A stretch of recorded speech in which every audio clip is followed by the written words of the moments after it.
क्रूर शेर था। वह बहुत ही लालची था और हमेशा अपने हिस्से से ज्यादा शिकार करना चाहता था। जंगल के सभी जानवर उससे डरते थे और उसकी आज्ञा का पालन करते थे। शेर का लालच।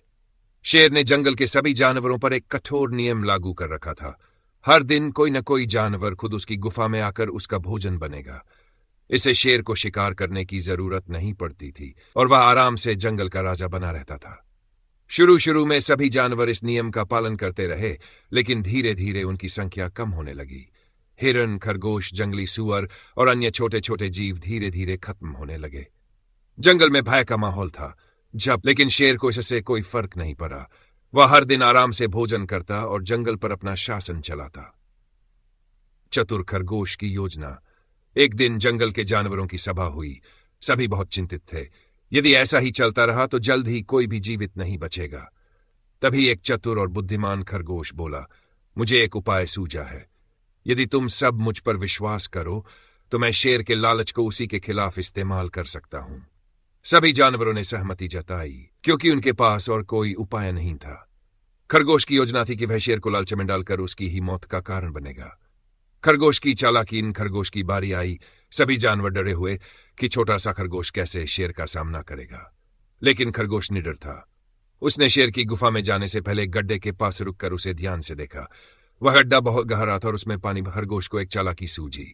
वह जानबूझकर देर से शेर के पास पहुंचा। जैसे ही शेर ने उसे देखा, वह गुस्से से गरज उठा, इतनी देर क्यों हुई? क्या तुम्हें पता नहीं कि मैं भूखा हूं? खरगोश डरने का नाटक करते हुए बोला, महाराज कृपया क्रोधित मत होइए। देरी के लिए मैं क्षमा चाहता हूं, लेकिन मेरी देरी की एक महत्वपूर्ण वजह है। शेर ने गुस्से में पूछा, क्या वजह है? जल्दी बताओ, नहीं तो मैं तुम्हें अभी खा जाऊंगा। खरगोश ने कहा, महाराज मैं समय पर ही आपके पास आ रहा था, लेकिन रास्ते में मुझे एक और शेर मिला। वह बहुत बड़ा और बलशाली था। उसने मुझे रोक लिया और कहा कि अब से यह जंगल उसका है।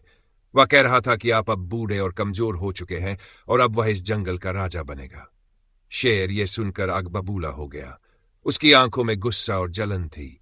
उसने गरजते हुए कहा, कौन है वह दुस्साहसी? मुझे ले चलो उसके पास, मैं अभी उसका अंत कर दूंगा। शेर का पतन। खरगोश बड़ी चतुराई से शेर को उसी गड्ढे के पास ले गया जिसमें पानी भरा था। खरगोश ने गड्ढे की ओर इशारा करते हुए कहा, महाराज वह शेर इसी गुफा में रहता है। जब मैंने उसे बताया कि जंगल के असली राजा आप हैं, तो उसने मुझे गुस्से से देख लिया। यदि आप इसमें झांकेंगे तो आपको उसका चेहरा नजर आएगा।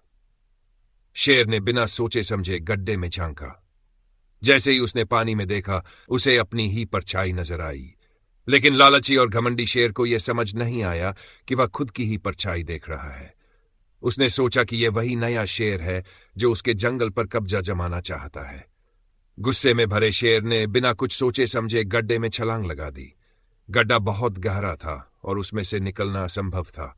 शेर जोर जोर से गरजने लगा, लेकिन उसकी आवाज धीरे धीरे पानी में डूब गई।